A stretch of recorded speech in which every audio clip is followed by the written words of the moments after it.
Paris Olympic மல்யுத்தப் போட்டியில் இந்திய வீராங்கனை வினேஷ் போகத் தகுதி நீக்கம் செய்தது தொடர்பான வழக்கில் இன்று தீர்ப்பு வெளியாகும் என விளையாட்டு நடுவர் மன்றம் அறிவித்துள்ளது. 2024ஆம் ஆண்டு ஒலிம்பிக் போட்டி பாரிஸில் நடைபெற்றது. இதில் மல்யுத்த போட்டி பிரிவில் இறுதிப் போட்டியில் இருந்து இந்திய வீராங்கனை வினேஷ் போகத் திடீரென தகுதி நீக்கம் செய்யப்பட்டார்.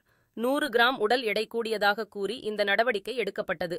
இதனால் கடும் அதிர்ச்சியடைந்த வினேஷ் போகத் இனி தன்னிடம் போராட சக்தியில்லை எனவும் மல்யுத்த போட்டிகளில் இருந்து ஓய்வு பெறுவதாகவும் அறிவித்தார். இந்த நிலையில் இறுதிப் போட்டிக்கு முன்பாக தகுதி நீக்கம் செய்யப்பட்ட வினேஷ் போகத் அதை எதிர்த்து சர்வதேச விளையாட்டு நடுவர் மன்றத்தில் முறையிட்டார். இறுதிப் போட்டிக்கு முன்பு வரை தனது எடை சரியாக இருந்ததால் வெள்ளிப்பதக்கம் வழங்க வேண்டும் என்றும் அதில் கூறியுள்ளார். இந்த நிலையில் வினேஷ் போகத் விவகாரத்தில் அனைத்து தரப்பிடமும் விசாரணை நடத்தப்படும் என சர்வதேச விளையாட்டு நடுவர் மன்றம் அறிவித்தது. இதனையடுத்து இந்த வழக்கை நீதிபதி அனபெல் பெனட் விசாரித்தார். வழக்கு விசாரணையில் வினேஷ் போகத் தரப்பில் இந்தியாவின் மூத்த வழக்கறிஞர் ஹரீஷ் சால்வே ஆஜராகி வாதங்களை முன்வைத்தார். வாதங்கள் முடிவடைந்த நிலையில் வழக்கின் தீர்ப்பு ஒத்திவைக்கப்பட்டது. இந்த நிலையில் வினேஷ் போகத் வழக்கில் இன்று தீர்ப்பு வெளியாகும் என விளையாட்டு நடுவர் மன்றம் அறிவித்துள்ளது.